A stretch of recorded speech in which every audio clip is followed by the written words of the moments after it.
Hello, and welcome to this road safety video that will provide you with some critical knowledge and skill. What you're about to be shown has prevented countless injuries and lives from being lost on the roads. That is why I am thankful to be delivering these messages to you. Let me start by introducing myself. My name is Basil Shaaban, and it was my honor to be the only Arab competing in the Formula 3 Euro Series, as well as the first Arab to stand on an international Formula podium in 2009. Here you see the Shell-sponsored Dallara Mercedes Formula 3 car that I raced with Italy's Prema Power team in 2009, capable of reaching 285 kilometers per hour with 4G of lateral acceleration in the high-speed corners. The Formula 3 Euro Series has graduated several of the top Formula 1 drivers, including world champions Lewis Hamilton and Sebastian Vettel. It was part of my 10-year challenge to climb the Formula 1 ladder. In those 10 years, I faced many difficult situations, and one of the greatest benefits was the discipline and responsibility I developed to perform as a professional international Formula racing driver.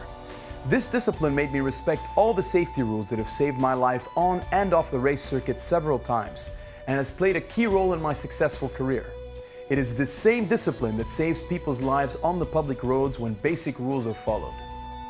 Before we get to those basics, let me show you how important safety is in motorsport and how it allows us to safely race at such high speeds. First of all, a race circuit is designed with large runoff areas. These are either paved or filled with gravel to slow a car that has gone off the circuit very efficiently. There are no children playing by the side of the track and no pedestrian crossings. In fact, no unauthorized persons are even allowed to stand behind the barriers. The impact barriers are all around the circuit, often covered in sponsored branding, and in high-risk zones they are mostly composed of many layers of tires. If we do go off the circuit and the runoff area doesn't stop us before reaching the edge, we don't hit into a concrete barrier, into a living room, or fly off a cliff. We are met with an impact-absorbing layer of tires or other material to absorb some of the blow. You don't have this on public roads.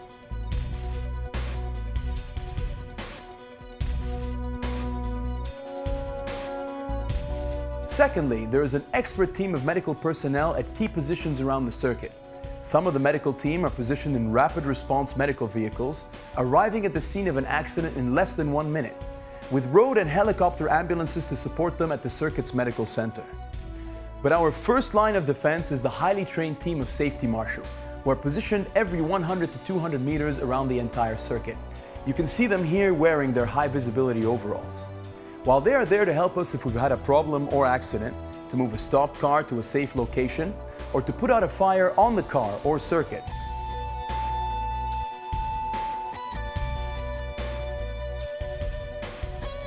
Their first and critical role is in the set of colored warning flags that they show us when we're running on circuit in case of any danger. Besides the checkered flag that gets shown at the finish line of a race, the yellow flag is the most common. The yellow flag means slow down, no overtaking allowed, and be prepared to suddenly stop. If we continue at speed through a corner where a yellow flag is shown, we might not have the control to change direction when we reach the exit of a corner suddenly to avoid a danger there, perhaps hitting a stopped car or seriously injuring an attending marshal. Unfortunately, this has happened before, which is why there are serious penalties for not obeying a yellow flag condition. There is also a red and yellow striped flag that means there is oil, water, or something slippery on the racing line. There is also a blue flag, a white flag, red flag, green flag, and more, each with a specific warning. There are no such detailed pre-warning systems on the public roads. The final aspect is the high level of safety equipment in our racing cars. This is a picture from above my Formula 3 cockpit, which is identical to a Formula 1 cockpit's layout and safety equipment. Let's start with the primary safety component, the 6-point seatbelt that we always wear. It has 2 belts for the shoulders, 2 belts for the waist, and 2 belts that run underneath the thighs to stop the driver from sliding forward in case of a powerful frontal impact. All 6 belts attach to a single central locking mechanism that undoes all the belts with 1 click for rapid exit. That's critical in case of fire. This is the same type of seatbelt used in the most advanced fighter jets, as it keeps the pilot firmly in place under all types of motion and rotation. You can clearly see the racing helmet. Formula 1 level helmets are mandatory in Formula 3, and this is the Arai GP6 that I used to race with. It is the same helmet used by many drivers in Formula One. This helmet is fire retardant and is designed to protect the driver in impact speeds up to 350 kilometers per hour. The visor is of a special material designed to stop gravel or sharp objects from piercing it or shattering it at high speed. We also use this special device called the head and neck safety device, the HANDS device, that sits on the shoulders and surrounds the neck. It is secured to the body by the shoulder belts, and there are two tethers that go out from each side of it, which attach to two metal mounts on each side of the helmet. The tethers have enough slack so we can freely look around when driving, but in case of a strong frontal impact, as the head moves forward, the tethers activate and stop the head from going too far away from the body. You see, in a frontal impact, the neck is like a rubber band, allowing the head to go 50 centimeters or further away from the body, which can sever the spinal cord, a main artery, or jugular vein in the neck, causing instant death. This is one of the reasons why the airbag is used in road cars, to keep the head close to the body under impact and to stop it from hitting the steering wheel or other hard surfaces. We also wear a 3-layer fire retardant race suit, fire retardant gloves, boots, and 1 layer of fire retardant underwear underneath the suit. They are all made primarily of a special fabric called Nomex, where each layer gives 10 seconds of protection against a fuel fire. In total, we are wearing 4 layers that give us 40 seconds to get out of a cockpit that is on fire. We also have a special foam headdress surrounding our head that protects the neck and protects the helmet from a sharp impact with a very stiff cockpit in case of a side or rear impact. Finally, we are sitting inside a monocoque survival cell, where only the top half of the helmet is outside for driving visibility. In case of a heavy impact, the car is designed to break away the wheels, the front and rear wings, and even the engine and gearbox that are behind the driver in order to absorb energy. All that remains is a survival cell with the driver fully seatbelted and secured inside of it. All of this equipment is designed to work together as one system in the event of an accident to protect us. And like in a road car, the seatbelt is the primary source of protection. You see, countless millions of dollars have been spent researching and developing automobile safety technology, and the seatbelt is the root of all the protection. All the other technologies can be useless and even harmful if the seatbelt isn't used. Unfortunately, especially in less developed countries, most people aren't aware of this. For example, the airbag is not a primary protection device, it is a supplementary device. Airbags inflate at speeds up to 320 kilometers per hour and are designed to work with each vehicle occupant properly secured in their seat position by the seatbelt. If an occupant moves out of position because they weren't wearing a seatbelt, the force of the airbag can improperly strike them, causing serious injury and even death. In this same way for a race car, without the seatbelt, most of the other safety equipment cannot protect like they're designed to. Together, all of these safety aspects of motorsport allow us to safely drive at very high speeds. And that's why the lack of all these critical safety elements makes it very unsafe to drive that way on public roads. Moving now towards public road safety. In April 2007, I had the honor of participating in the first United Nations World Youth Assembly for Road Safety that was held in Geneva, Switzerland. Together with over 400 other youth delegates from around the world, I received my nomination as a UN World Youth Ambassador for Road Safety. From that event, I began my Middle East Road Safety Awareness campaign in partnership with Shell, where in the first 3 years, our live presentations reached over 10,000 youth in 8 Arab countries. At the UN Assembly, we discussed the road safety issues that affect all of the countries in the world, especially the youth. I learned many powerful facts during that event, which I will share with you now. Every year, we are losing over 1.2 million lives around the world due to road accidents. That's over 3,200 deaths every day. That's like having 7 jumbo jets crashing or one incident like September 11 every single day. Imagine the global response to one such day, let alone having that happen every day. Unfortunately, we haven't yet seen anywhere near the required global response to this road safety crisis. Between 20 to 50 million people are being injured or disabled every year due to road accidents. The youth are at especially high risk. According to the World Health Organization, the WHO, traffic accidents globally are the #1 cause of death between the ages of 10 and 24, and the 3rd leading cause of death between the ages of 5 and 9. Someone under the age of 25 dies every 82 seconds from a road accident on average. That's over 1,000 young lives lost every day on the world's roads. In the Middle East, the situation is even worse. According to the WHO, we have the world's highest fatality rate between the ages of 15 and 29. And we either have the world's highest, or after Africa, the second highest fatality rate for all the other age brackets. On average, a young Middle Easterner has double the chance of dying on the road as does a young person in Europe or the Americas. There are a few major causes for this road safety crisis, and we shall now show you how to avoid them. Let us begin with a clear example of the first and most important thing to have if you suffer a road accident: your seatbelt. The video you are about to see was filmed at the Transport Research Laboratory in the United Kingdom, the TRL, which is a leading global institution for research, development, and consultancy in transportation systems and road safety. This video was filmed using high-speed cameras from multiple angles, like the camera we're looking through now. And you can see two other cameras here and here, along with other cameras positioned around and inside the car. You're going to see a modern car with front airbags driven into the wall, and inside it are 4 crash test dummies whose motions will reveal important facts for our safety in the real world. First, I'm going to show you the impact at the natural speed before switching to slow motion analysis for the details. Now watch this carefully. Keep in mind that the impact you just saw took place at only 45 kilometers per hour, a speed we often drive much faster than every day. Now let's look at the slow motion footage. Let us pause just before the impact to explain what's going on inside the car. This is a British testing facility, so they're using a right-hand drive vehicle. In the front right seat, we see the father dummy is driving his crash test dummy family, and he's wearing his seatbelt. In the front left seat is a child seat. It is great that this dummy family decided to put their baby dummy in a child seat. Very important for a baby's safety, as we shall see.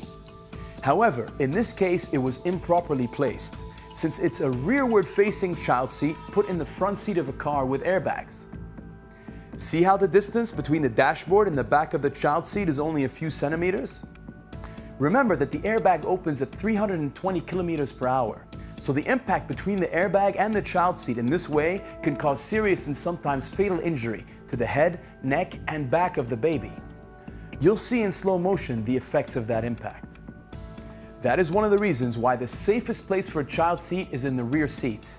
And if the car only has 2 seats or the front seats must be used, then only a forward-facing child seat should be used, with the front passenger airbag deactivated if possible. Moving to the rear seats, we find a situation that can be found all over the Middle East. Standing in the middle, in front of the center armrest, wearing a blue shirt and looking out the rear window, is a child dummy the size of a 5-year-old, completely unsecured. You'll see now how his parents, in not securing their child, led to him flying through the cabin, smashing into the dashboard with his back and shattering the windshield with the back of his skull. In the right rear seat, wearing a yellow shirt, is a child dummy the size of a 14-year-old, also not wearing a seatbelt. Now watch what happens in slow motion during this impact.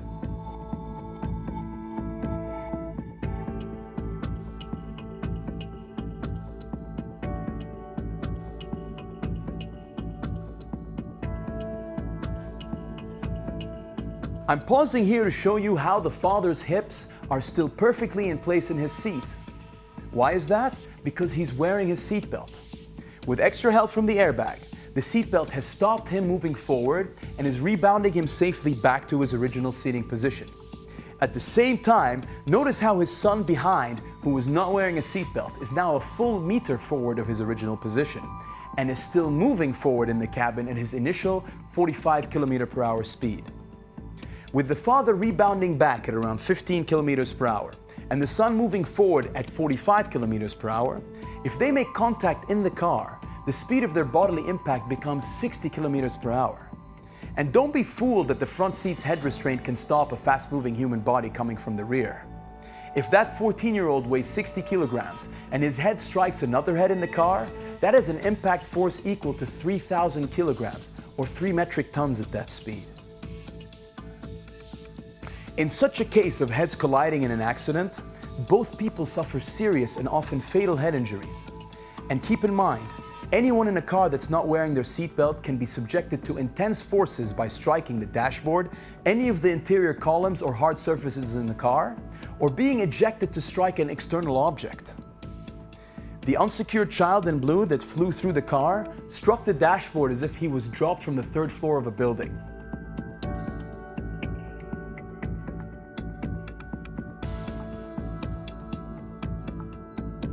And if you're not wearing your seatbelt and an impact occurs at 120 kilometers per hour, which is the highway speed limit in most countries, there's a serious chance you will experience the ground impact of jumping off the 19th floor.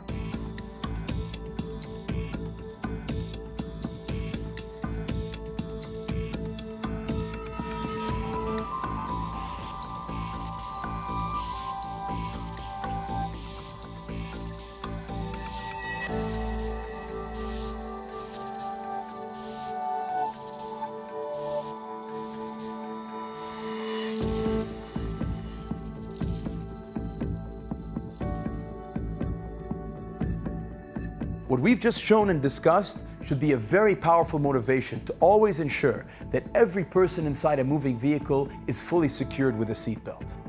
Those are some of the reasons why seatbelts give you a 2 times higher chance of not being injured and a 3 times higher chance of not being killed in an accident. Especially if the car rolls over, you have a 4 times higher chance of dying if you're not wearing a seatbelt. As for the importance of child seats, an unrestrained child has a 10 times higher chance of dying in a road accident. A baby's body is so fragile that an impact speed at just 8 kilometers per hour can kill them. And don't make the mistake of thinking that you can keep hold of a baby in an accident with your arms. In just a 40 kilometer per hour accident speed, a 5 kilogram baby will act as a 100 kilogram weight. If the child is too big to fit in the child seat but is still less than 145 centimeters tall, the shoulder belt of the seatbelt might rest against their neck or head. This can cause serious injury as well, or cause the child to improperly wear or even remove the seatbelt.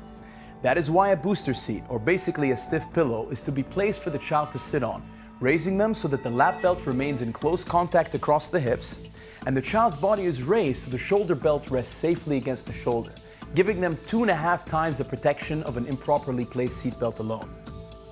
The child will also benefit from a better view out of the car, making them a happier passenger as well. As I can personally testify from how the helmet has saved my life in my racing accidents, on bicycles or motorcycles, wearing a helmet gives you over 3 times higher chance of your head not getting seriously injured in case of an accident.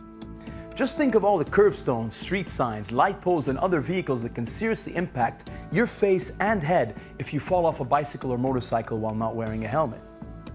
So far, we've talked about the ways a seatbelt protects your life in case an accident happens. But how do accidents happen in the first place?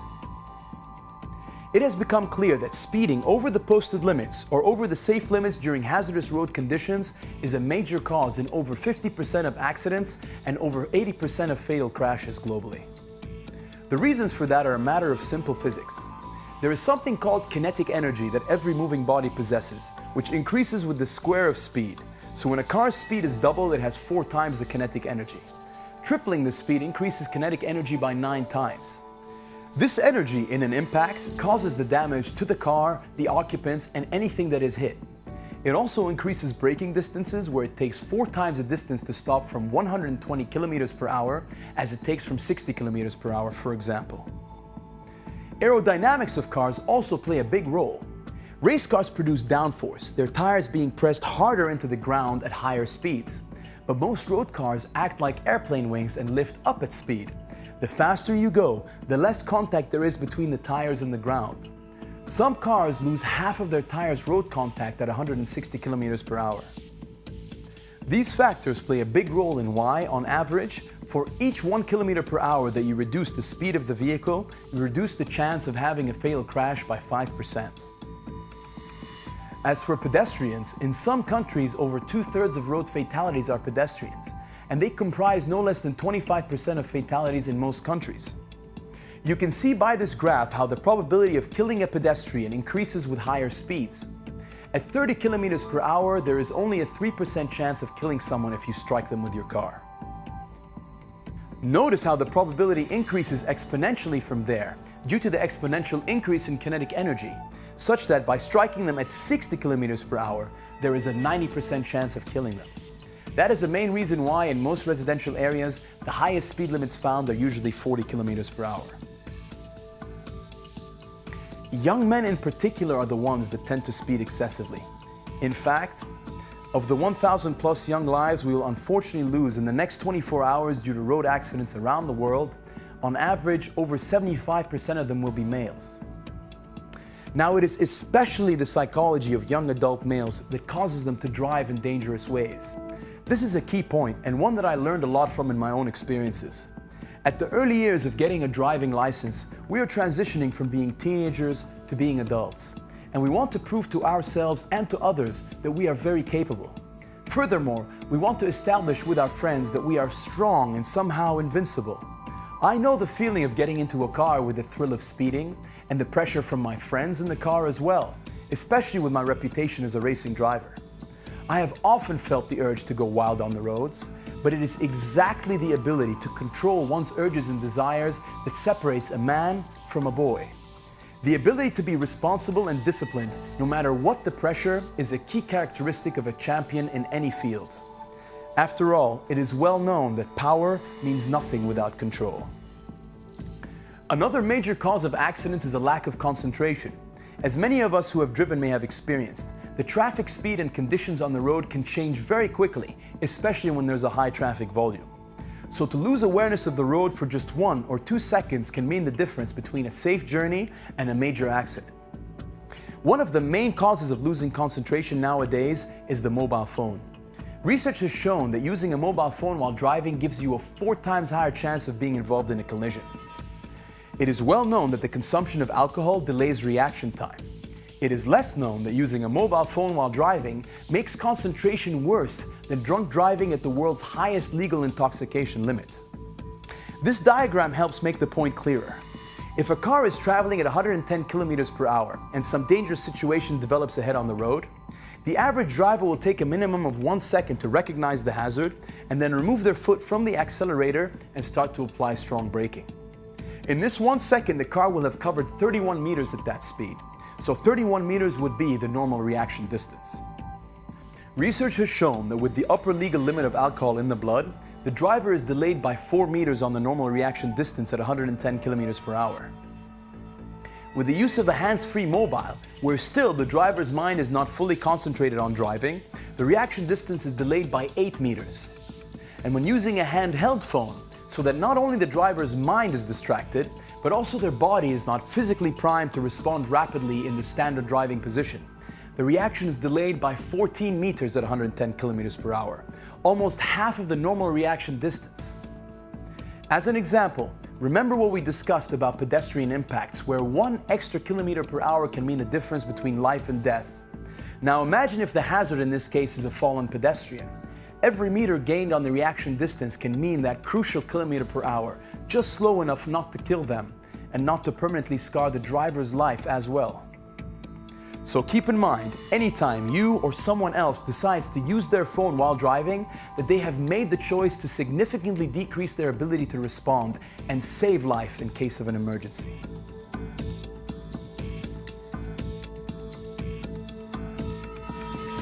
As a summary, here is an excellent road safety awareness campaign that was launched by Bridgestone, the tire manufacturer, and the FIA Foundation, a part of the Fédération Internationale de l'Automobile, the FIA, which regulates all international motorsports such as Formula 1 and Formula 3, and also assists governments and manufacturers with developing safer transport systems and automobiles. The campaign is called Think Before You Drive and was translated to over 20 languages including Arabic. The campaign focuses on 4 fundamentals of road safety, most of which we've already covered. In the top right, we see that all vehicle occupants should be wearing their seatbelts, front and rear. Top left, we see a baby being secured in their child seat, in the rear seats.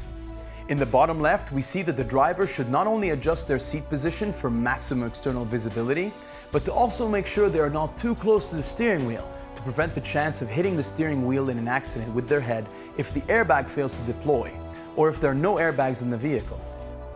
In fact, the best way to ensure safe distance is how you orient your body relative to the steering wheel. First of all, the safest hand placement is at the 10 and 2 o'clock positions of the wheel, if you imagine a clock face on it. This gives the best control of a car. Then, the angle in the elbow should not be less than 90 degrees to keep the steering wheel at some safe distance. But the angle also shouldn't exceed around 130 degrees. If the elbow angle is more than that, the power to steer begins to decrease and the potential to lock an elbow and stop precise steering control during emergency maneuvers increases significantly. Also note the headrest position, which is a critical passive safety element. You could be the world's safest driver, but if someone strikes you from behind at a traffic stop, or an accident occurs and your car has a rearward impact, if your headrest isn't positioned within 5 centimeters from the back of your head, the sudden backward movement of your head can cause serious and sometimes lifelong neck injury known as whiplash. Every vehicle occupant should ensure their headrest is right behind their head, not only the driver. Finally, in the bottom right diagram, we are reminded not only of the importance of the mechanical condition of the car and road safety, such as making sure the car has sufficient water and oil in the engine, that the brakes are well maintained, that the headlights, brake lights, and all the signaling lights are operating. Critically, we are reminded how important the tires are to the safety and performance of the vehicle. If you think about it, the only things in the world that are holding your car, your life, and the life of all the car's occupants to the ground are 4 little tire contact patches with the ground, each not much larger than an ID card. All the braking, cornering, accelerating, and emergency maneuvering that you do is totally dependent on those contact patches to get the job done. Therefore, the condition of the tire is critical. A tire's rubber compound gets harder and has less grip the more worn the tire gets. It also becomes more prone to puncture or blowouts. When it rains, the depth of the grooves in the tire determine the maximum amount of water that the tire can roll over before it lifts up onto the water, effectively surfing on it and thus having zero grip with the ground. This is called hydroplaning and is a very dangerous condition that can be avoided by ensuring the tires are replaced before they are worn down to the minimum 2 or 3 millimeters of tread depth, and this can also be avoided by reducing speed even further in heavy rain. Finally, of crucial importance is the air pressure inside a tire. In motorsport, the tire pressures are monitored constantly. In Formula 1, tire pressure sensors wirelessly relay the pressure of each wheel in real time to the team's engineers in the garage. In Formula 3, we check the tire pressures manually every time the car returns to the pits. For every condition, a tire has an exact pressure where it gives the maximum grip. It is the same situation for road car tires. There is an optimum average pressure for the tires on each axle, depending on the tire type, the car's physical characteristics, the loading on the car, and the road conditions. This has been researched for each automobile on the market, and these ideal pressures can always be found in the car's owner manual. They are also usually listed on a sticker that is either on the car's frame when you open the driver's door or inside the fuel flap. Just like a race car, your tire's grip is best at its recommended pressure. If your tire pressures are below or above this pressure, then you are going to have less grip with the road. That means longer braking distances and less stability in emergency maneuvers. So make sure that you have your tire pressures checked at least once a month. That concludes this road safety video, and thank you for your attention. We trust you have learned some important safety information and that you're going to apply what you have learned to protect your lives, the lives of your loved ones, and all the people you share the roads with. It has been our pleasure to share this with you, and we hope you safely enjoy the roads.